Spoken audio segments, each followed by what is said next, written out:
अमरावतीत मेंढपाळ समाजाने आपल्या प्रलंबित मागण्यांकरिता आता थेट संघर्षाचा मार्ग स्वीकारला आहे। विविध प्रश्नांवर शासनाकडून ठोस निर्णय होत नसल्याचा आरोप करत 16 जुलैपासून बेमुदत अन्नत्याग आंदोलन सुरू करण्यात आले आहे।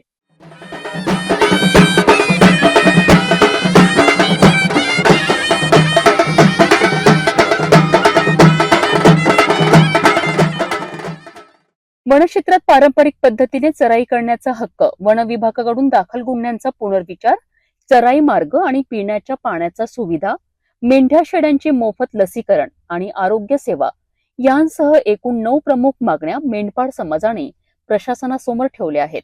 तसेच स्वतंत्र आरक्षण, मेंढपाळ विकास महामंडळाची स्थापना, आर्थिक सहाय्य, विमा संरक्षण आणि नैसर्गिक आपत्ती किंवा वन्य प्राण्यांच्या हल्ल्यात मृत झालेल्या जनावरांकरिता तत्काळ नुकसान भरपाईची मागणी करण्यात आली आहे। क्षेत्रातले मोकळं करून द्यावं यासाठी मागण्या आहेत आणि आम्ही पारंपरिक व्यवसाय करतोय, आताच नाही करत आहे। आता कसं आहे, नवीन अधिकारी आले आहेत आणि त्यांची आमच्या मेंढपाळांची अडाणी समाज असल्यामुळे खूप मोठ्या प्रमाणात पिळवणूक करत आहे। आणि पशुसंवर्धन जे खातं आहे, पशुसंवर्धन खातं निवेदन दिल्यानंतर त्यांची झोप निघते बाहेर, त्यानंतर मिटिंगा लावतात आणि पशुसंवर्धन खात्यामध्ये आमच्या मेंढ्या खूप मरतूक होतात बरसात, त्याचं 1 रुपयाही आम्हाला मिळत नाही। आणि सगळ्यात जास्त आम्हाला मेंढपाळांना आम्ही भटकंती करतो, आम्हाला मेंढपाळांना वैयक्तिक आरक्षण पाहिजे।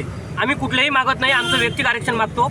आणि आम्ही आज एवढ्या मोठ्या लोकसंख्येने आलो आहे, उद्या याच्यापेक्षा जास्त लोकसंख्येने शासनाने जर 2-3 दिवसात दखल घेतली नाही तर मी पूर्ण राज्यभर पूर्ण मेंढ्याने रस्ता रोको करेल आणि शासनाला भाग पडेल। कोणत्या तुमच्या 8 मागण्या आहेत? आमच्या 8 मागण्या आहेत, चराई पाशीच्या आहेत, पशुसंवर्धनच्या काही आहेत आणि मेंढपाळांचं आरक्षण आहे। आणि तसंच आमचं जे शासकीय लोकांना म्हणजे शिक्षण पाहिजे मुलांना, ते शिक्षण व्यवस्थित भेटत नाही, अशा आमच्या यासह 9 मागण्या आहेत।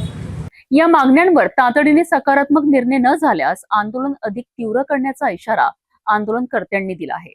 आता मेंढपाळ समाजाच्या या आंदोलनाकडे प्रशासन कोणती भूमिका घेते याकडे सर्वांचे लक्ष लागले आहे।